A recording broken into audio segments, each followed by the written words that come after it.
Hello friends, అందరికీ నమస్కారం. Welcome back to our channel. Telangana ప్రభుత్వము రెండవ విడత ఇందిరమ్మ ఇండ్ల పంపిణీ మీద గుడ్ న్యూస్ అయితే చెప్పడం జరిగింది. ముఖ్యంగా ఈ రెండవ విడత కింద ఇందిరమ్మ ఇండ్లను ఏ అర్హతలు కలిగినటువంటి వాళ్ళకైతే పంపిణీ చేస్తారు, అలాగే ముందుగా ఏ కేటగిరీ వాళ్ళకు అంటే ఏ లిస్టులో ఉన్నటువంటి వాళ్ళకు ప్రాధాన్యత అయితే ఇస్తారు, వీటికి సంబంధించి ఆన్లైన్ స్టేటస్ అనేది ఎలా చెక్ చేసుకోవాలి, మీరు థంబ్‌నెయిల్ మీద చూస్తున్న విధంగా పెండింగ్ ఫర్ ఎంపీడీఓ అప్రూవల్ అని స్టేటస్‌లో చూపించినటువంటి వాళ్ళకు ఈ రెండవ విడత కింద ఇందిరమ్మ ఇళ్ళనేటివి ఇస్తారా? ఇవ్వరా? ఒకవేళ ఇవ్వకపోతే ఏం చేయాలి? ఈ వివరాల గురించి మీకు క్లియర్‌గా చెప్తాను. వీడియోను ఎండ్ వరకు చూడండి. ఫస్ట్ టైం ఛానెల్ చూసేటువంటి వాళ్ళందరూ కూడా ఛానెల్‌ని సబ్స్క్రైబ్ చేసుకొని పక్కనే బెల్ ఐకాన్ అయితే ఉంటుంది. బెల్ ఐకాన్‌ని క్లిక్ చేసి ఆన్‌లో అయితే పెట్టుకోండి. ఒకసారి టెలిగ్రామ్ ఛానెల్ కూడా విజిట్ చేయండి గాయ్స్. అందులో కూడా జాయిన్ అయితే అవ్వండి. మీకు యూజ్ అయ్యే ఇన్ఫర్మేషనే అప్డేట్ అయితే చేస్తూ ఉంటాను. డిస్క్రిప్షన్‌లో లింక్ పెట్టాను. ఒకసారి చెక్‌ఔట్ చేసేయండి. లేట్ చేయకుండా టాపిక్‌లోకి గనక వచ్చేసినట్లయితే, మనకు తెలంగాణ ప్రభుత్వము తాజాగా రెండవ విడత ఇందిరమ్మ ఇండ్ల పంపిణీ మీద గుడ్ న్యూస్ అయితే చెప్పడం జరిగింది. అయితే ఎప్పటినుంచి ఈ ఇందిరమ్మ ఇల్లు అనేటువంటివి పంపిణీ చేస్తారయ్యా అంటే, ఏప్రిల్ నెల నుంచి అయితే అర్హులైనటువంటి వాళ్లకు జిల్లాలో మనకు ఎవరైతే అర్హత కలిగి ఉంటారో వాళ్ళందరికీ కూడా జిల్లాల వారీగా పంపిణీ అనేది అయితే మొదలు పెడతారనమాట. ఓకేనా? ఇక ఈ ఇందిరమ్మ ఇల్లు అనేటువంటివి పొందాలి అంటే ఎటువంటి అర్హతలు కలిగి ఉండాలి? సో, మనకు మొట్టమొదటిగా వచ్చేసి తొలి విడత కింద అంటే ఇందిరమ్మ ఇల్లు మొదటి విడత కింద ఇల్లనేది పొంది ఉండకూడదు. అలాగే ఇంతకుముందు ఎప్పుడు కూడా ప్రభుత్వం నుంచి వచ్చినటువంటి ఇంటి స్థలం కానీ, ఇల్లు కానీ పొంది ఉండకూడదనమాట. ఇలా ఉన్నటువంటి వాళ్ళకి మాత్రమే ఈ రెండో విడత కింద ఇందిరమ్మ ఇల్లు అనేటువంటివి ఇవ్వటం జరుగుతుంది. ఓకేనా? అండ్ దీంతో పాటుగా మనకు ముఖ్యంగా మొదటి ప్రాధాన్యత ఎవరికి ఇస్తున్నారు అంటే, ఈ ఇందిరమ్మ ఇళ్ళకు అప్లై చేసుకునేటువంటి వాళ్ళందరినీ కూడా 3 కేటగిరీ వైస్‌గా డివైడ్ చేశారనమాట. L1, L2, L3 ఓకేనా? సో, ఇక్కడొచ్చేసి మెయిన్ మనకు L2, L1 ఈ 2 కేటగిరీ వాళ్ళకు మాత్రమే మొదటి ప్రాధాన్యత ఇస్తున్నారు. సో, మొదటి విడత కింద కూడా మెయిన్ వీళ్ళిద్దరికి మాత్రమే ప్రాధాన్యత ఇచ్చి పంపిణీనైతే చేశారు. అలాగే రెండవ విడతకు సంబంధించి కూడా ఈ కేటగిరీలో ఉన్నటువంటి వాళ్ళకి మాత్రమే మొదటి ప్రాధాన్యత ఇవ్వటం జరుగుతుంది. ఓకేనా? సో, ఇకపోతే ఈ ఇందిరమ్మ ఇల్లు అనేటువంటి వాటిని రెండో విడత కింద ఏప్రిల్ నెల నుంచి పంపిణీ చేస్తారు. సో, దీనికి సంబంధించి ఆన్‌లైన్ స్టేటస్ అనేది ఎలా చెక్ చేసుకోవాలో ఇప్పుడు మీకు వన్ బై వన్ అయితే చెప్తాను. ఓకేనా? ఆ ఆన్‌లైన్ స్టేటస్ చెక్ చేసుకున్న తర్వాత మీకు అందులో చూపిస్తుంది. మీరు ఏ కేటగిరీలో ఉన్నారు? అంటే ఏ లిస్ట్‌లో ఉన్నారు? అలాగే స్టేటస్ అనేది ఏం చూపిస్తుంది? ఆ వివరాలన్నీ కూడా ఉంటాయక్కడ స్టేటస్ చెక్ చేసుకున్న తర్వాత. అదెలాగో చూద్దాం. ఇది ఇందిరమ్మ ఇండ్లకు సంబంధించిన వెబ్‌సైట్ అనమాట. Official website.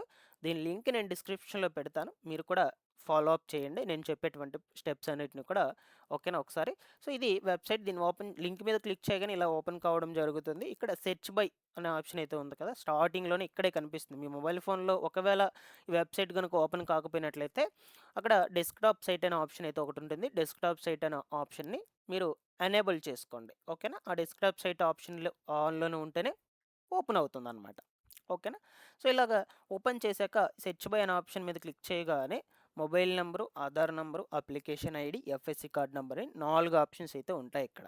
సో, ఆ 4 ఆప్షన్స్‌లో మీకు ఏ ఆప్షన్ అయినా సెలెక్ట్ చేసుకోవచ్చు మీరు. No problem. మీ దగ్గర మొబైల్ నంబర్ ఉన్నా, ఆధార్ నంబర్ ఉన్నా, అప్లికేషన్ ఐడీ ఉన్నా, ఎఫ్ఎస్‌సి కార్డ్ నంబర్ ఉన్నా. సో, నార్మల్‌గా అందరి దగ్గర ఆధార్ నంబర్ ఉంటుంది కాబట్టి ఆధార్ నంబర్ అయితే ఎంటర్ చేసుకొని మీరైతే చెక్ చేసుకోండి ఫస్ట్ స్టేటస్. ఓకేనా? ఇక్కడ సెర్చ్ అనే ఆప్షన్ మీద క్లిక్ చేసినట్లయితే మీకు దాని తర్వాత మీ యొక్క స్టేటస్ అనేది ఓపెన్ కావడం జరుగుతుంది. ఫర్ ఎగ్జాంపుల్‌గా ఇలాగైతే ఉంటుందనమాట స్టేటస్ ఓపెన్ అయ్యాక. ఇక్కడంతా కూడా ఫస్ట్ మీ డీటెయిల్స్ అయితే ఉంటాయి. దాని తర్వాత ఇక్కడ చూడొచ్చు. లిస్ట్ టైప్ అండి. వీళ్ళొచ్చేసి ఈ పర్సన్ వచ్చేసి L2లో అయితే ఉన్నారనమాట.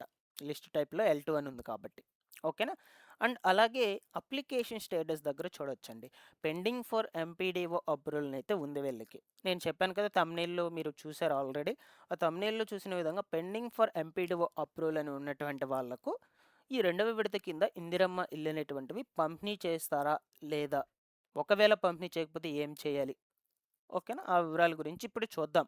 యాక్చువల్‌గా ఈ పర్సన్‌కి పెండింగ్ ఫర్ ఎంపీడీఓ అప్రూవల్ అయితే ఉంది. మీరు ఈ యొక్క ప్రజాపాలనలో అప్లికేషన్స్ అనేటువంటివి పెట్టుకున్నాక అక్కడ మీ యొక్క అప్లికేషన్‌ని వెరిఫికేషన్ చేసి మళ్ళా ఎంపీడీఓ ఆఫీస్‌కైతే పంపిస్తారు. ఎంపీడీఓ కార్యాలయానికి. అక్కడ అధికారులు మళ్ళా ఒకసారి రీచెక్ చేస్తారనమాట.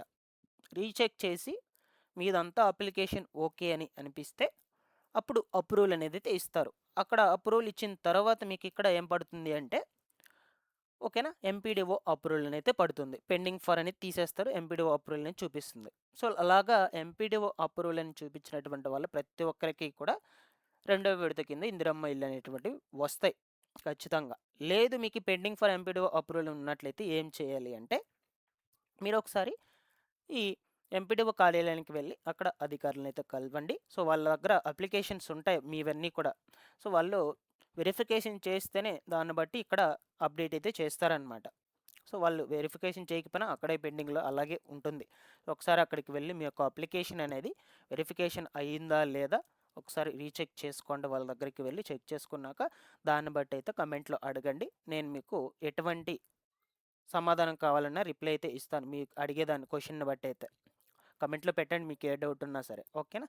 ఇకపోతే ఫైనల్‌గా వచ్చేసి ఈ పెండింగ్ ఫర్ ఎంపీడీఓ అప్రూవల్ ఉన్నటువంటి వాళ్ళందరికీ కూడా రావన్నమాట. ఇక్కడ ఎంపీడీఓ అప్రూవల్ అయితే ఉండాలి. ఆ ఎంపీడీఓ అప్రూవల్ ఉండాలి అంటే ఏం చేయాలి? ఎంపీడీఓ కార్యాలయంలో మీ యొక్క అప్లికేషన్ అనేది వెరిఫికేషన్ అయ్యుండాలన్నమాట. ఓకేనా? సో, ఫైనల్‌గా ఇవ్వండి డీటెయిల్స్ అనేటివి మీకు క్లియర్‌గా అర్థమైందని అనుకుంటున్నాను. సో, ఇందిరమ్మ ఇండ్లకు అలాగే డబుల్ బెడ్‌రూమ్ ఇళ్ళకు సంబంధించి ఎటువంటి ఇన్ఫర్మేషన్ వచ్చినా సరే మన ఛానల్ నుంచి మీకు ఎప్పటికప్పుడు అప్డేట్ అనేది అయితే అందజేస్తూ ఉంటాను గైస్. రెగ్యులర్‌గా ఫాలో అప్ చేస్తుండండి. మన ఛానల్‌ని సబ్స్క్రైబ్ చేసుకునేసేయండి. Thanks for watching this one.